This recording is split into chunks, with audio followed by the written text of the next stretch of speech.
இங்கே நம்ம ஹீரோயின் டெய்லியும் ஆஃபீஸ் போகும்போது ஒருத்தர் டிஸ்டர்ப் பண்ணிக்கிட்டே இருக்கான். இவங்களுக்கு அது சுத்தமாக பிடிக்கல, இருந்தாலும் அவன் எப்போவுமே டிஸ்டர்ப் பண்ணிக்கிட்டே இருப்பான். அன்னைக்கு ஒரு நாள் அப்படி தான் அவங்க ஆஃபீஸ் போகும்போது நின்றுட்டு போயிட்டு இருக்காங்க.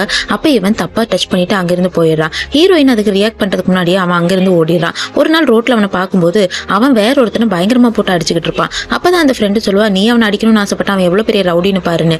இன்னொரு நாள் அவன் வசமாக மாட்டுறான். அந்த நேரமாக பார்த்து இவன் அடிக்கலான்ட்டு போகும்போது ரெண்டு பேத்துக்கு நடுவில் ஒரு பெரிய ட்ரெயின் வந்துடுது. அந்த ட்ரெயினுக்கு அந்த சைடு இருந்து நிறைய பேர் சேர்ந்து அவனை கொன்றுவாங்க. இதையெல்லாம் பார்த்துட்டு நீ நினைச்ச மாதிரி அவன் செத்துட்டான், சந்தோஷப்படுன்னு சொல்றாங்க. இல்ல அவன் என் கையில தான் சாகணும்னு அவனை ஹாஸ்பிட்டல் கூட்டிட்டு போய் அட்மிட் பண்றாங்க. போலீஸும் வந்து ஹீரோயின் ஒர்க் பண்ற இடத்துல அதை பத்தி விசாரிக்கிறாங்க.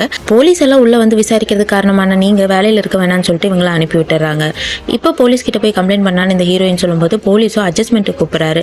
இதனால இவங்களுக்கு பயங்கர கோவம் வந்துருது. அடுத்த நாள் அந்த போலீஸோட வீட்டுக்கே போயிட்டு அட்ஜஸ்ட்மெண்ட் கேரியல இப்போ வான்ற மாதிரி கேட்கறாங்க. போலீஸ்க்கு என்ன மாதிரி ரியாக்ட் பண்றதுன்னு தெரியாம அவங்கள நான் கேஸ் எடுத்துக்கிறேன்னு சொல்லிட்டு சமாதானப்படுத்தி அனுப்பி வைக்கிறாங்க. இப்போ இந்த பொண்ணு நேரா அவங்களுடைய வீட்டுக்கு போறாங்க. வீட்டுக்கு போய் பார்த்தா அந்த ஆளுடைய ஒய்ஃப் இருக்காங்க.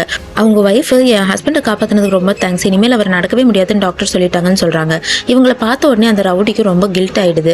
இவன் மனசார மன்னிப்பு கேட்கறான். இப்போ இவனை அடிச்சு ஒன்றும் பிரயோஜனம் இல்லைன்ட்டு அங்கிருந்து இவங்க கோவமா கிளம்பி வந்துகிட்டு இருக்காங்க. வீட்டுக்கு வர வழியில பஸ்ல ஒரு சின்ன பொண்ணு கிட்ட வேற ஒரு ஆள் தப்பா நடந்துக்கிறத பாக்குறாங்க.